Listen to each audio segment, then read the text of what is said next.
Eu vou abrir com uma reflexão. Começa a seleção agora com uma reflexão. Você vê, eu recebi ali do Fred, do Pet. Estou aqui com o Pedrinho, com o Serginho, com o Luiz Roberto. Estou muito bem acompanhado de amigos e grandes jornalistas. Todos brancos, reparou? Os dois que faziam Acabou a Brincadeira, brancos. Os 4 aqui, brancos. No mês passado, li uma reportagem que me impactou muito na revista Piauí, de uma repórter chamada Yasmin Santos.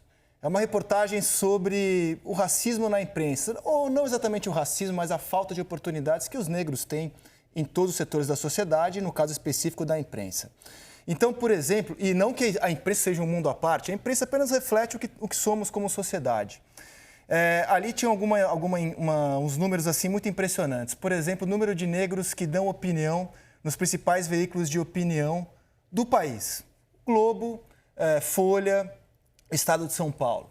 Era um número assim ínfimo. 98% de brancos dando opinião no Estadão, mais de 90% na Folha e no Globo. E olha que essa é uma empresa, assim como a Folha, assim como o Estadão, que prega a diversidade e trabalha por ela e prega a diversidade. Apenas estamos muito distantes do mundo ideal que nós mesmos pregamos, porque não somos uma bolha, um mundo à parte.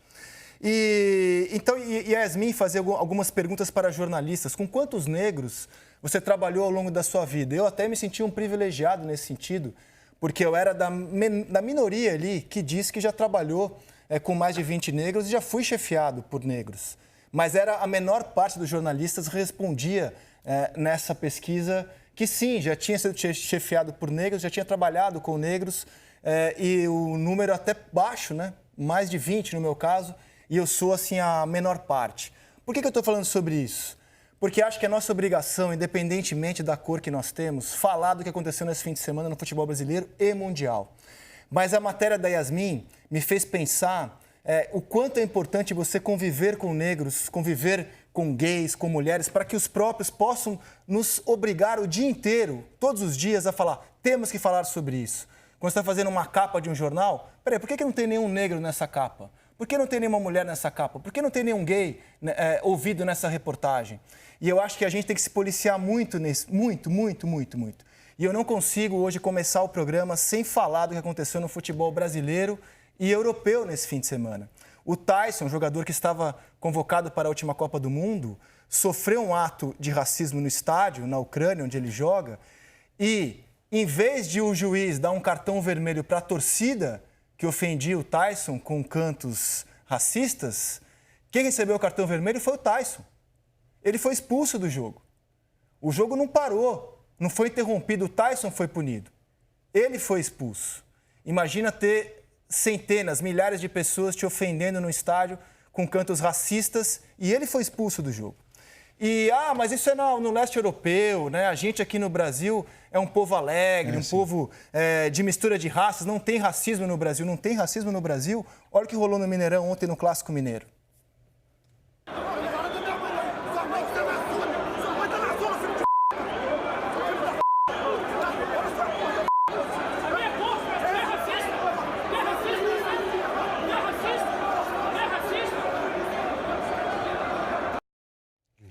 No meio de um jogo de futebol, um torcedor do Atlético Mineiro, que é um clube, inclusive, que tem na sua história luta contra trogloditas como esse cara aí, que veste a camisa do Atlético Mineiro. Ele usou a cor da pele do segurança, achando que ia diminuir o segurança. E não fica só nisso, não. O Dentinho também foi ofendido por cantos racistas esse final de semana. Então, citamos 3 episódios que vieram à mídia. Imagina quantos outros não vieram à mídia. E eu acho que a gente não pode hoje falar de esporte sem citar esses 3 casos absolutamente lamentáveis, mas que têm que ser registrados, Luiz Roberto. André, é uma semana que nos provocou muita reflexão diante de todos os acontecimentos, das barbáries que cercaram o futebol e o nosso cotidiano como um todo. Obviamente que quando a gente trata, como você abriu o programa, dessa última ponta que envolve uma manifestação explícita de racismo, o Tyson foi perfeito num post que ele fez, que não basta não ser racista, é preciso ser antirracista, é preciso se posicionar. Perfeito. Porque eu canso, às vezes, de perguntar para as pessoas que estão comigo, quando estamos nos ambientes que frequentamos, olhem para o lado, quantos negros nós temos aqui nesse ambiente? Nós somos dos países mais racistas do mundo. Nós, brasileiros. E vivemos um momento de intolerância que eu jamais pude supor na minha vida que fôssemos viver. O que se passa no Brasil de hoje, com a sociedade brasileira de hoje, com o brasileiro mesmo de hoje, beira o inacreditável. Porque as manifestações de violência contra qualquer tipo de minoria, elas são gratuitas, elas não têm nenhum embasamento, elas são próprias da ignorância, da falta de informação. Porque até os racistas em países informados, eles têm cuidado nas suas manifestações, embora racistas da mesma forma. Eu te confesso que depois de 58 anos de vida, de 42 de profissão, eu estou meio que perdendo a eloquência. Porque eu percebo que toda vez que a gente fala sobre a questão que envolve as minorias, a gente está tratando nesse momento do racismo, mas eu falo de todas as minorias, né? O mundo é pautado pela intolerância às minorias. Na Austrália foram dizimados 20 milhões de aborígenes. E isso é como se nada tivesse acontecido. É algo que beira o inacreditável. Gente, foram dizimados. Como no Brasil foram dizimados índios, quando os brancos aqui chegaram. E isso é normal para mais da metade da população. Quando você se manifesta contra qualquer tipo de minoria hoje, a chance de quem está do seu lado estar contra a minoria é muito grande. E no futebol, toda vez que acontece um fato como esse, que nós temos esse papel, não só de reflexão, mas um papel de posicionamento. Porque a gente está falando com milhares de pessoas e o meu sonho é que as milhares de pessoas, mesmo que quando elas discordassem, que elas discordassem sem ser ignorantes. E parece que nós estamos perdendo essa luta. A gente não vai parar, isso está claro. Mas é algo que beira o irracional, beira o inacreditável. Quando eu trago para o nosso recanto, que é o do futebol, propriamente dito, só me resta a esperança de que clubes, jogadores, federações, eles tomem algum tipo de posicionamento. Que tem sido assim. Os clubes às vezes são punidos, perda de mando de campo, enfim, algumas punições na esfera esportiva. Mas não é possível que a gente não vai conseguir, vivos, assistir a momentos de tolerância dentro de algo que seja racional, que seja o normal da vida em sociedade. Você tem o seu espaço, eu tenho o meu, nós nos respeitamos. Podemos ser antagônicos. Qual é o problema? Agora, a questão do racismo, voltando para ele, ela está cada dia mais séria. O número de pardos e negros que são vítimas de assassinato, bala perdida, operação policial, é inacreditável e ninguém fala nada. As pessoas, só um bandido mesmo, eu não aguento mais ouvir isso. Sinceramente, eu estou perdendo as forças. E obviamente que a gente, quando trata da Ucrânia, a gente está tratando da Europa. É leste? Não, é tratando da Europa. E há países, e há movimentos, há países que são mais, digamos, escancarados do que os outros, mas o racismo é muito sério. Outro dia teve com a seleção inglesa. O jogo foi paralisado, que é o que deveria ter sido acontecido ontem. Contra a Bulgária. Contra a Bulgária. O jogo foi na Bulgária, né? E assim vai. Então, as punições esportivas, elas são inibidoras. Inibidoras. É uma discussão que passa por inibir esse tipo de atitude. Mas o que mais me indigna mesmo é que a gente não está conseguindo ter a convivência com as minorias, com os desiguais, no cotidiano, no dia a dia, na porta do estúdio, na porta do estacionamento, na porta de casa, no sinal de trânsito. Não é possível. Mas não paramos para pensar em nenhum momento de como a vida é mais legal, a vida é mais fácil com a tolerância, literalmente. Mesmo que no seu conceito pessoal você não concorde com determinados conceitos, enfim, se você é isso, aquilo, não importa. Não existe mais tolerância. Basta um movimento para que haja xingamento, o outro, o diferente já é canalha, não presta, é filho disso. Você chegou a ler o texto da Yasmin Santos espetacular na Piauí. Assim, uma das coisas legais da nossa profissão é que um texto, né, uma pessoa senta, apura, escreve um texto, ele é capaz de mudar a sua vida, né, de quem está do outro lado e quem lê o texto. Como, de fato, não temos nenhum negro nessa mesa hoje, e a reflexão da Yasmin é muito importante sobre isso, que ela, negra, e os colegas negros são os primeiros a falar em reunião de pauta. Peraí, por que não tem nenhum negro nessa chamada, nessa foto? Por que essa matéria não fala com o negro? Eu tento me colocar no papel, mas se colocar no papel é pouco. Eu nunca vou saber o que um negro passa quando ele é discriminado dessa forma tão aberta como foi o segurança no estádio, como foi o Tyson, com quem estamos tentando conversar, Se algum representante do Tyson estiver assistindo ao programa, a gente quer colocar o Tyson ao vivo, se não for hoje, amanhã, quarta, o Dentinho também. E eu acho que é obrigação nossa expor. Eu não tenho aqui grandes teses, eu não estudo o assunto, eu apenas acho que, como jornalista, a gente tem que expor o que aconteceu em estádios no Brasil e na Europa nesse fim de semana. E acontece com frequência. Imagina quantos casos acontecem e eles não são expostos.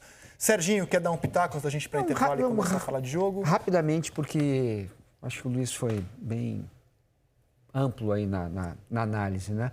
Eu queria só pegar o ponto do comportamento de manada, que é isso que mais me preocupa. Eu contei para o Luiz ontem, eu estava dentro de um avião e teve uma demonstração de intolerância, era uma intolerância política, né? Tinha um fulano ali no meio que foi completamente hostilizado, etc. E eu comecei a reparar em quem estava do meu lado. Quem estava do meu lado estava calmo, tranquilo, etc. Mas quando começa um, começa outro, daqui a pouco quem estava ali do meu lado já entrou na brincadeira, né? Eu acho que, de uma certa forma, o futebol faz algo mais ou menos parecido. No momento que você começa o primeiro aquele, né, som de macaco, o outro que acha que esse som é legal porque vai desestabilizar o jogador, ele vai junto. E o outro vai, e o outro vai. E aí tem uma criança do lado. Por isso, já que a gente tem um comportamento de manada, eu acho super importante que a gente não trate só individualmente. O problema é aquele criminoso, o cara do Mineirão, por exemplo. o problema é só aquele cara é um deles. E esse cara pode contaminar mais gente, porque as pessoas começam a liberar os piores instintos, né? Sobretudo quando a gente está envolvendo paixão. Paixão é paixão política, paixão esportiva, principalmente, né? Então, eu acho fundamental que a gente não pense só em tratar individualmente. É crime, é tudo certo. Tem que ser maior. A gente tem que punir clube, a gente tem que punir federação, a gente tem que punir país, no sentido de... se acontece mais uma vez isso na Ucrânia, a Ucrânia está excluída de todas as Copas. Esse tipo de coisa tem que contaminar, porque aí a manada vem ao contrário. Aí o sujeito que é apaixonado pelo clube, né, o atleticano, no momento que esse cara começa, ele diz: para com isso, senão a gente vai punir o clube, né? O nosso clube não... Por enquanto, o único punido foi o Tyson, que foi expulso do jogo.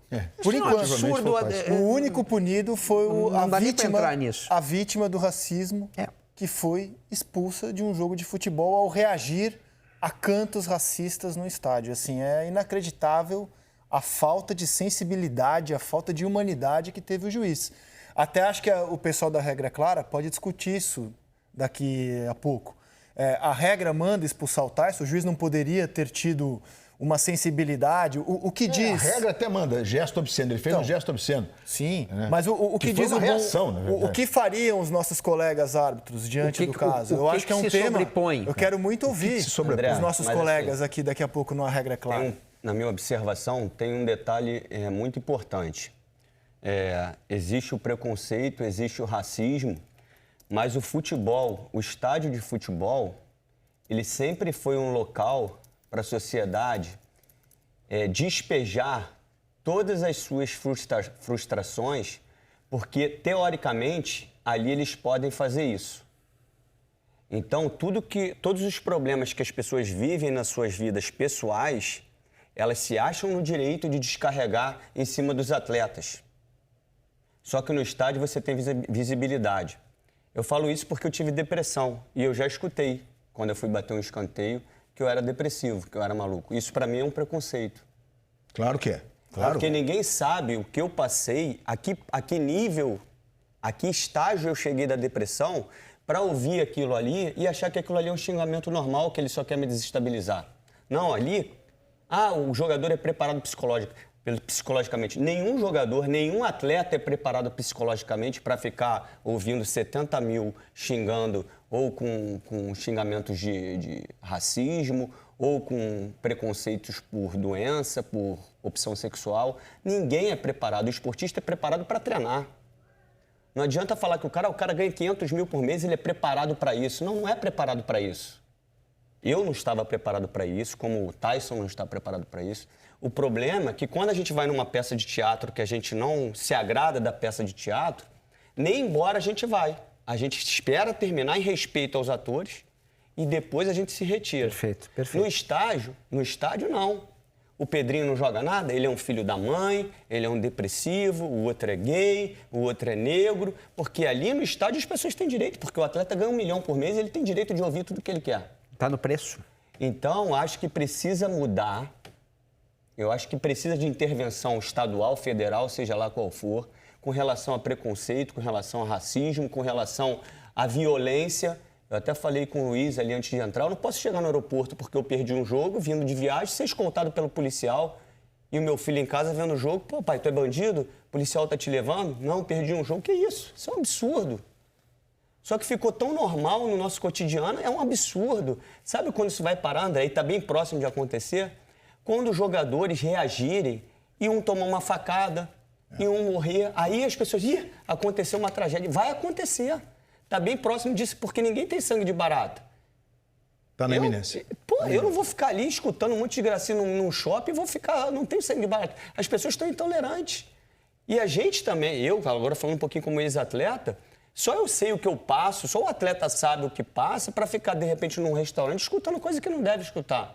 Eu acho que tem que ter uma intervenção com leis urgentemente. Cara, o que o Pedrinho disse, Rizé, que é impressionante, que é isso que nós vivemos. É isso que nós vivemos. O estádio de futebol ele só é um retrato. Né? Ele é um recipiente do que nós vivemos no cotidiano. Gente, quando no Brasil nós tentamos estabelecer as cotas nas universidades federais, a população se revoltou. Como se isso não fosse uma atitude para defender uma minoria claramente discriminada. As pessoas se revoltaram. Você conversa com as pessoas hoje, as pessoas são contra.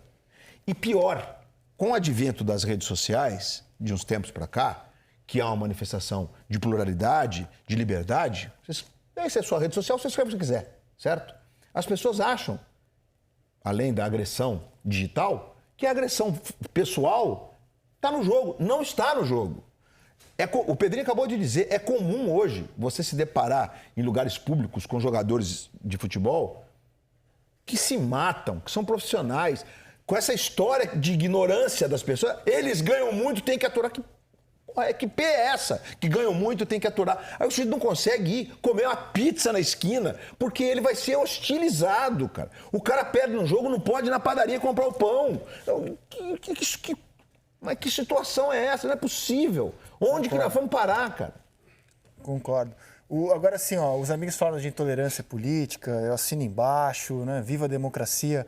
Mas o racismo é muito mais odiável do que a intolerância política. Intolerância política... Homofobia e racismo. O cara, assim, você está odiando o outro porque ele manifestou alguma ideia da qual você discorda. Você é um antidemocrata. No caso do racista, simplesmente o cara nasce com uma cor da pele diferente da sua.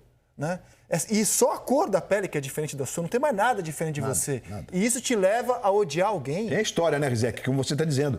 Porque, na verdade, o racismo, é como você está dizendo, o racismo é o mais importante de tudo. Afinal, há 100 anos, os negros eram escravos. Sim. Gente, imagina, 100 anos é outro dia na história da humanidade. Né? E, imagina, os caras achavam que era normal. E depois da abolição, muitos trabalharam praticamente como escravos durante quase meio século. Então é muito sério isso, cara, é muito sério. E está resvalando na gente. Sabe que eu apresentei um Bem Amigos, e que na parte musical estava o Guilherme Arantes. Sabe o que ele me contou naquele Bem Amigos? Que o pai da família do Pelé é Arantes por causa do bisavô dele, que alforriou a família do Pelé, e aí você levava o sobrenome do o alforriado, levava o sobrenome de quem tinha. Então é aqui, é do lado, é ontem. Então, se a gente não é resistir, nós temos que ser anti, como escreveu o Tyson. Perfeito. Anti. Perfeito.